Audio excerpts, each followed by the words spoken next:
उस पुरानी स्टॉपवॉच में कुछ तो जादू था, या शायद कुछ और ही। जब रोहन ने उसे दबाया तो दुनिया थम गई, लेकिन क्या थमा हुआ वक्त उसे वो सब दे पाएगा जो वो चाहता था? पुरानी कबाड़ी की दुकान धूल और भूली हुई युगों की दबी हुई फुसफुसाहटों का स्वर्ग थी। टूटे हुए चीनी मिट्टी के प्यालों और धूमिल लॉकेटों के बीच एक भारी सादी स्टॉपवॉच रोहन की नजर में आई। उसके हाथ में वह अजीब तरह से ठोस महसूस हुई, ठंडी धातु उसकी हथेली पर। बिना किसी खास इच्छा के, बस एक सनक में उसने उसके लिए सौदा किया। बाद में अपने हमेशा के शांत कैफे में अकेले कॉफी पीते हुए रोहन ने बेमन से स्टॉपवॉच का बटन दबाया। कपों की खड़खड़ाहट और बातचीत की गुनगुनाहट अचानक बंद हो गई। बैरिस्टा बीच में कॉफी पीसते हुए जम गया, कॉफी के दाने हवा में लटके हुए थे। रोहन की सांस अटक गई। रोशनी का धोखा। उसने फिर से बटन दबाया।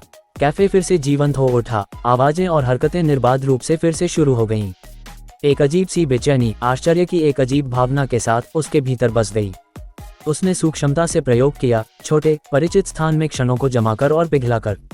इस साधारण वस्तु के निहितार्थ उसके मन में खुलने लगे। शुरुआत में रोहन का स्टॉपवॉच का उपयोग शांत जिज्ञासा से चिन्हित था।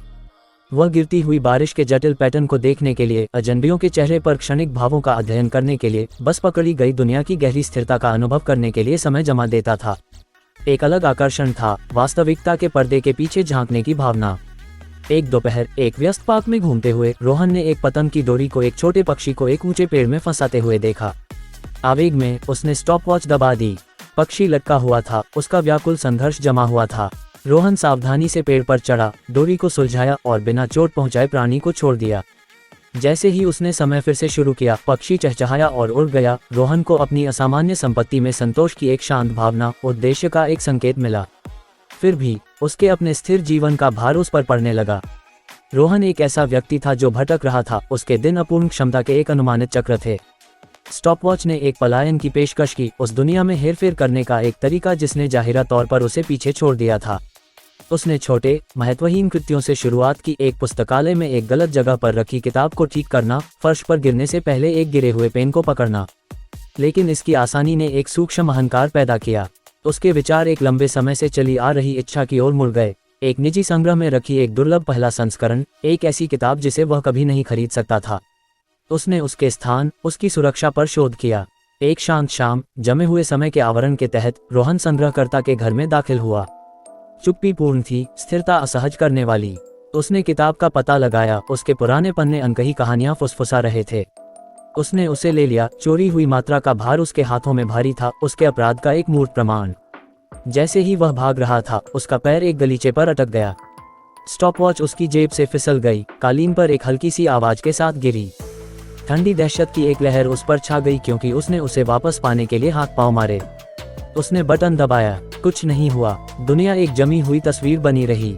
उसने फिर से दबाया, उसका दिल तेजी से धड़क रहा था।